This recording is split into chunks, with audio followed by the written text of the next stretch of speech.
வரலாற்றுல எத்தனையோ அரசர்களை பார்த்திருப்போம். ஆனா போர்க்களத்துல வெற்றி பெற்றோம், அந்த வெற்றியே வேணாம்னு சொன்ன ஒரு அரசரை தெரியுமா? அவர்தான் மௌரிய பேரரசர் அசோகர். கிமு 261 நடந்த கலிங்க போர். 1,00,000க்கும் அதிகமான உயிர்கள் பலி, ரத்த ஆறே ஓடுச்சு. போர்க்களத்தை பார்த்த அசோகரோட மனசு சுக்குநூறா உடைஞ்சு போச்சு. உலகையே ஜெயிக்க ஆசைப்பட்டவர் அன்னைக்கு ஒரு முடிவெடுத்தாரு. வெற்றிக்கு அப்புறம் போரே வேணாம்னு சொன்ன உலகத்தோட முதல் அரசர் அசோகர் தான். புத்த மதத்தை தழுவி தம்மா என்கிற அமைதி வழியை தேர்ந்தெடுத்தார். உலகிலேயே விலங்குகளுக்கும் சேர்த்து மருத்துவமனைகளை கட்டினார், சாலைகளை அமைத்தார். இன்னைக்கு நம்ம இந்திய தேசிய கொடியில இருக்கிற 24 ஆரங்கள் கொண்ட தர்ம சக்கரம் அசோகர் தந்ததுதான். சாரநாத் தூணில் உள்ள 4 சிங்கங்களே நம்ம நாட்டின் தேசிய சின்னம்.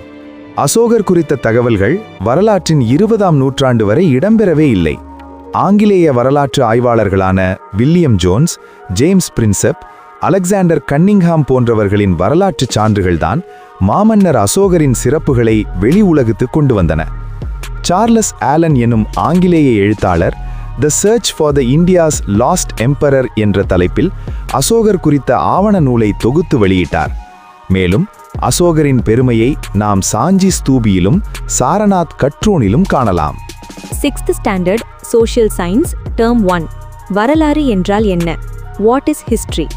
இந்த லெசனிலிருந்து TNTET paper 2 exams point of வியூவிலிருந்து கேட்கப்படும் கேள்விகளை இனி வரப்போகும் வீடியோவில் பார்க்கலாம்.